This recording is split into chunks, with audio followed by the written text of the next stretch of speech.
Az-Zahabi menjelaskan, aku tidak mendapatkan riwayat ilmu sedikit pun dari Ibnu Sina.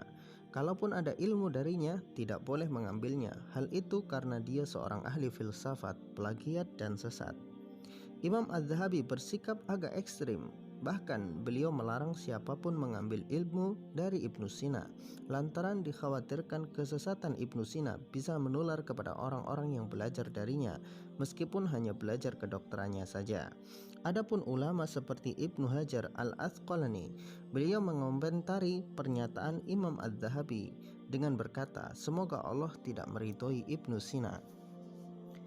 Ibnu Katsir di dalam Al-Bidayah wan Nihayah juga mengatakan bahwa Ibnu Sina kafir berdasarkan keterangan dari dirinya sendiri dan kesaksian para ulama terhadap kesesatannya. Ibnu Sina pernah mengatakan bahwa dia dan ayahnya adalah penganut Syiah Qaramithah. Dia tidak percaya adanya awal, tidak ada kiamat, tidak ada pencipta, dan tidak ada rasul yang diutus oleh Tuhan.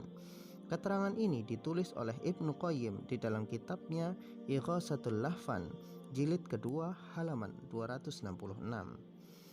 Inilah Ibnu Sina yang dipuja-puja oleh orang Islam sebagai seorang ilmuwan Islam. Pada dasarnya, klaim bahwa dia seorang muslim tidak sepenuhnya salah.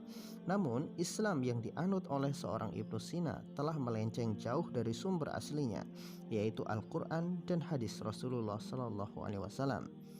Ibnu Sina meyakini bahwa alam ini telah ada sebelum Tuhan. Tuhan hanya mengolah bahan-bahan yang sudah ada di alam, kemudian dibentuk menjadi sesuatu yang disebut makhluk. Alam ini tidak akan hancur, hanya akan berubah bentuk. Akidah ini sangat berseberangan dengan akidah Islam, bahwa Allah adalah awal. Tidak ada yang lebih awal dari Allah. Dan Allah adalah al-akhir, yaitu jika Allah berkehendak maka segala sesuatu akan lenyap kecuali hanya Allah subhanahu wa ta'ala saja yang tersisa.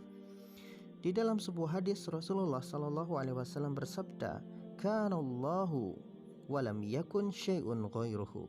Allah telah ada, azal tanpa permulaan, dan belum ada sesuatu apapun selainnya. Hadis ini diriwayatkan oleh Bukhari.